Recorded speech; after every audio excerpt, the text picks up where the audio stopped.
नमस्कार दोस्तों स्वागत करता हूं एक और नई वीडियो में। आज की इस वीडियो में मैं आप लोगों को बताऊंगा गुवाहाटी एयरपोर्ट पे बहुत बढ़िया वैकेंसी निकला गया है। इस वैकेंसी में जो है ना एग्जाम देना है और ना ही कोई बहुत बड़ी क्वालिफिकेशन मांगा गया है। इसमें बस जाके आपको इंटरव्यू देना है और आप एक अच्छी खासी जॉब, अच्छी खासी सैलरी वाला जॉब पा लेंगे। जो जॉब आपका रहेगा वो एयरपोर्ट पे जॉब रहेगा। दोस्तों अगर हम बात करें तो ये देखिए गुवाहाटी एयरपोर्ट के लिए वैकेंसी निकाला गया है। रैंप सर्विस एग्जीक्यूटिव में 6 पोस्ट है। यूटिलिटी एजेंट कम रैंप ड्राइवर में 25 पोस्ट है। हैंडीमैन में 48 पोस्ट है। दोस्तों अगर हम बात करें तो अगर आप रैंप सर्विस एग्जीक्यूटिव या यूटिलिटी एजेंट कम रैंप ड्राइवर में अगर आप आवेदन देना चाहते हैं तो आपको 1 मार्च 2024 को जाके इंटरव्यू देना होगा इस जगह पे। अगर आप हैंडीमैन में आवेदन देना चाहते हैं तो आपको 2 मार्च 2024 को इस जगह पे आपको जो है ना जाके इंटरव्यू देना होगा। अगर हम बात करें इस जगह के जहाँ पे आपको जाके इंटरव्यू देना है तो इस जगह का यहाँ पे पूरा पता लिखा हुआ है पिन कोड के साथ, जैसे कि skill to skills training institute opposite side to Sant Clare's school, यहाँ पे NH 37 PO अजारा, यहाँ पे गुवाहाटी असम में आपको जाके इंटरव्यू देना है।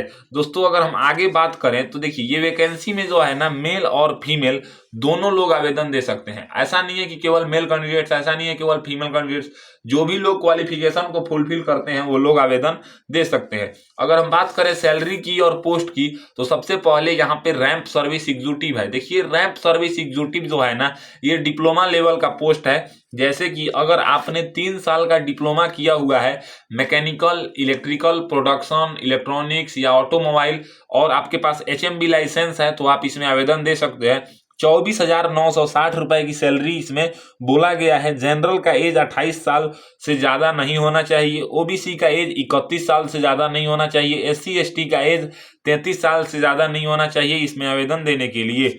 उसके बाद जो पोस्ट है वो पोस्ट है हमारा यूटिलिटी एजेंट कम रैंप ड्राइवर। ये जो वैकेंसी है ये ड्राइवर के लिए वैकेंसी है, यानी कि इसमें ड्राइवरी का काम जो है ना आपको आना चाहिए। तो इसमें 10वीं क्लास पास मांगा गया है। इसके साथ साथ आपके पास HMB लाइसेंस होना चाहिए और ड्राइवरी का नॉलेज होना चाहिए।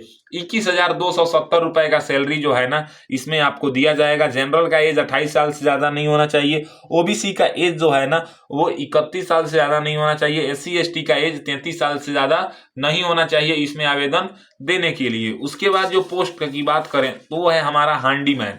अब देखिए हैंडीमैन का मतलब होता है सहायक।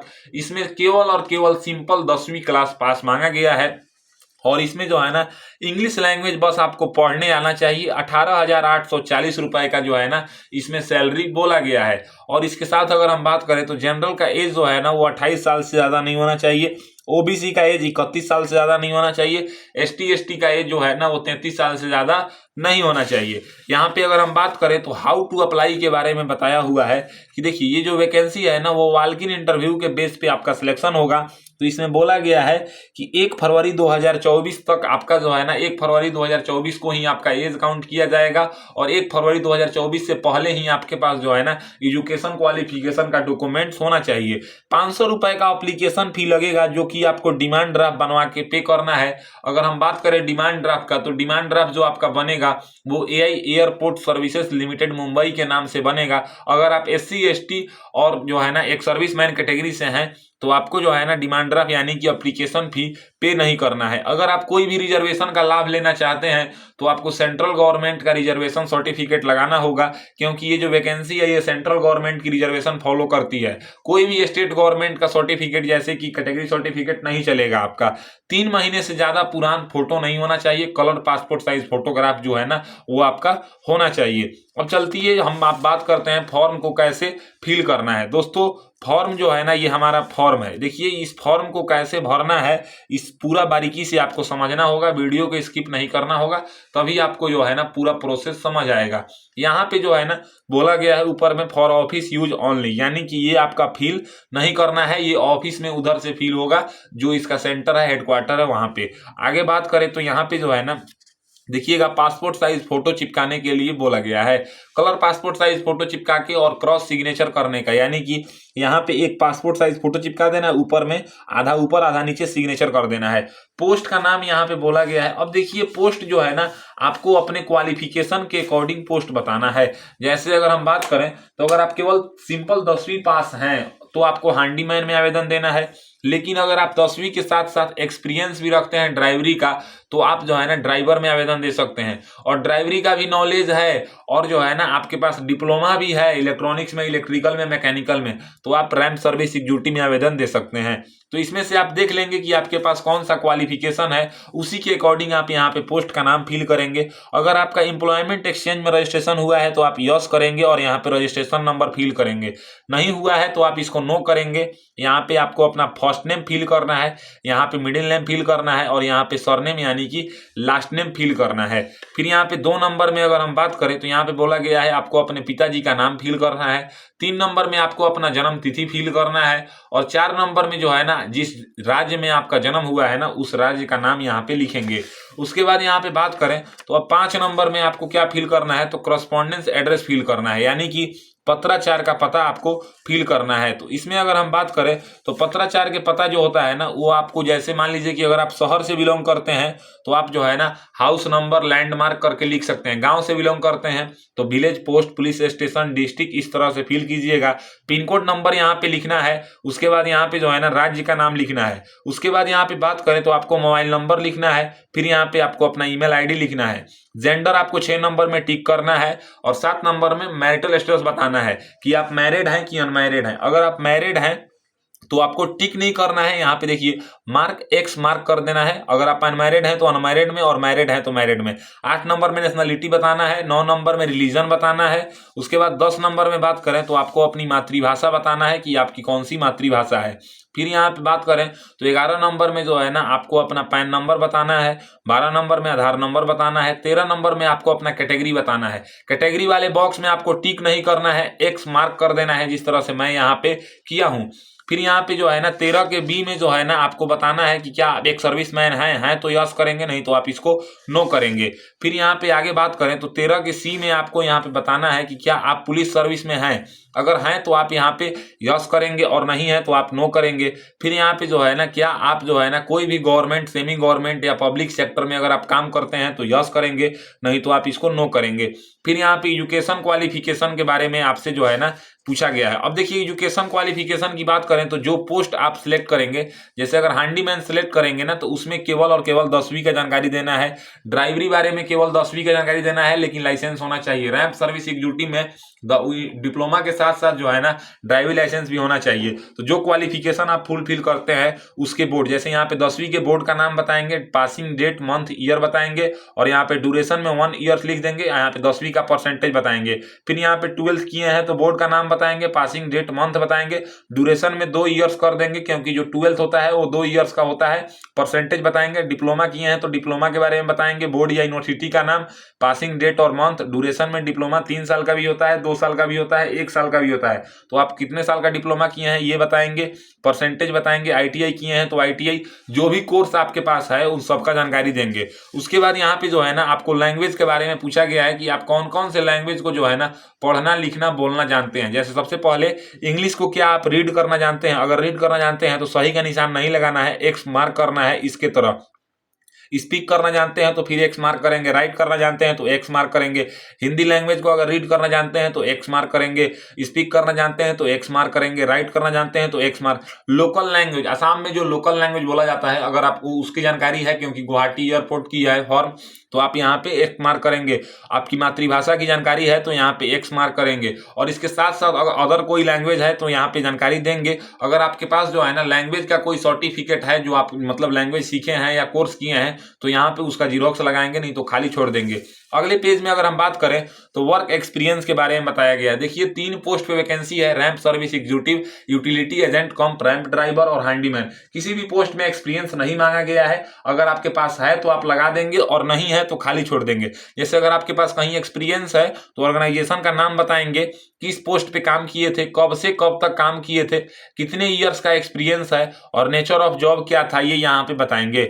उसके बाद अगर हम बात करें यहाँ पे तो जैसे कि ड्राइविंग लाइसेंस के बारे में बताया गया है कि कोई लोग अगर ड्राइवरी पे आवेदन दे रहा है या डिप्लोमा लेवल पे आवेदन दे रहा है रैंप सर्विस एग्जीक्यूटिव में, तो लाइसेंस बताएगा, LMB है कि HMB है, लाइसेंस नंबर बताएगा, डेट ऑफ इशू बताएगा और कब तक वैलिड है ये बताएगा।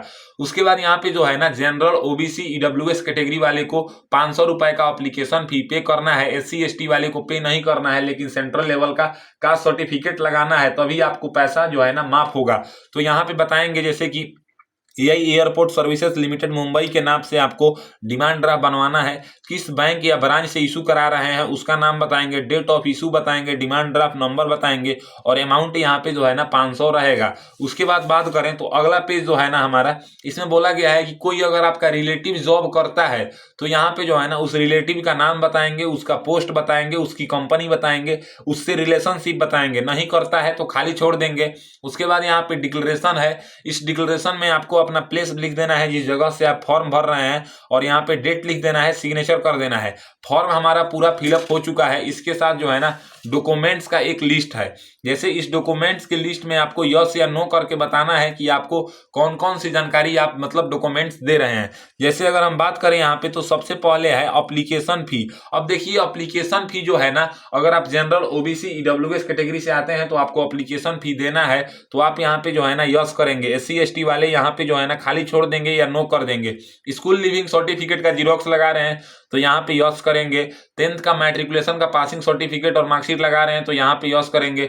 12th का मार्कशीट और पासिंग सर्टिफिकेट लगा रहे हैं तो यहाँ पे यस करेंगे। फर्स्ट ईयर ग्रेजुएशन का मार्कशीट लगा रहे हैं तो यहाँ पे यस करेंगे। उसके बाद अगर हम बात करें तो यहाँ पे जो है ना 2 ईयर ग्रेजुएशन का मार्कशीट लगा रहे हैं तो यहाँ पे यस करेंगे। 3rd ईयर ग्रेजुएशन का मार्कशीट लगा रहे हैं तो आप यहाँ पे यस करेंगे। उसके बाद अगर 4th ईयर ग्रेजुएशन का मार्कशीट लगा रहे हैं तो यहाँ पे यस करेंगे। डिग्री सर्टिफिकेट लगा रहे हैं तो यहाँ पे यस करेंगे। अगर डिप्लोमा कोर्स लगा रहे हैं तो यहाँ पे यस करेंगे। मतलब मेरे कहने का मतलब है कि अगर जो कोर्स आपने कर रखा है और उसका जानकारी यानी कि जीरोक्स देना चाहते हैं तो उसके सामने आपको यस कर देना है। देखिए यहाँ पे जो है ना caste certificate SC ST OBC वाले को लगाना है जो कि सेंट्रल गवर्नमेंट के द्वारा बना होना चाहिए। उसके बाद अगर हम बात करें तो यहाँ पे जो है ना आपको डिस्चार्ज सर्टिफिकेट लगाना है। एक सर्विसमैन कैटेगरी वाले को एक्सपीरियंस है तो उसका लगाएंगे।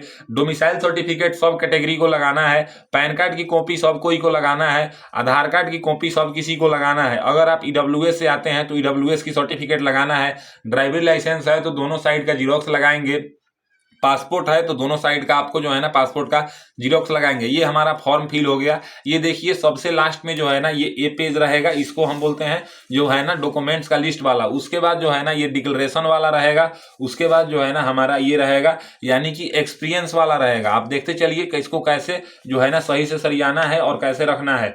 फिर यहाँ पे ये रहेगा हमारा एजुकेशन क्वालिफिकेशन वाला यानी कि 14 नंबर पेज। उसके बाद हम बात करें तो 5 नंबर यानी कि एड्रेस कम्युनिकेशन जो है ना करस्पॉन्डेंस एड्रेस, ये वाला पेज रहेगा। उसके बाद अगर हम बात करें तो हमारा फर्स्ट पेज ये रहेगा। इस तरह से आपको एप्लीकेशन फॉर्म को जो है ना सही से अच्छे से रख लेना है। और रखने के बाद अगर हम बात करें तो जो डॉक्यूमेंट्स आप लगा रहे हैं उन सबका जीरोक्स करके सेल्फ अटेस्टेड कर देना है। सेल्फ अटेस्टेड का मतलब होता है कि साइन करके डेट लिख देंगे, सेल्फ अटेस्टेड हो जाता है। उसके बाद आप जिस पोस्ट के लिए आवेदन दे रहे हैं, जैसे मान लीजिए कि अगर आप रैंप सर्विस एग्जीक्यूटिव या यूटिलिटी एजेंट कम रैंप ड्राइवर में आवेदन दे रहे हैं तो आप 1 मार्च 2024 को इंटरव्यू में जाएंगे। इस जगह पे skill to skill training institute opposite side ST clarity school, यहाँ पे NH 37 जो है ना आसाम गुवाहाटी में आप जाके इंटरव्यू देंगे। हैंडीमैन में आवेदन दे रहे हैं तो आप 2 मार्च 2024 को 9:30 से 12:30 बजे के बीच में इस जगह पे आप जाके इंटरव्यू देंगे। तो उम्मीद करते हैं कि आज गुवाहाटी में जो है ना बहुत बढ़िया एयरपोर्ट पे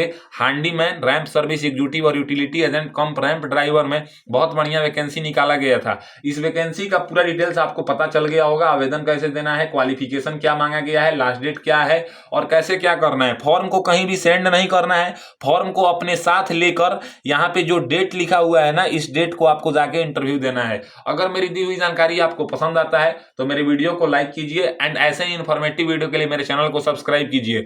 आज के लिए बस इतना ही। मैं आपसे विदा लेना चाहूंगा। तब तक आप लोग देखते रहिए मेरा यूट्यूब चैनल फॉर्म फिलअप की नॉलेज। जय हिंद, जय भारत।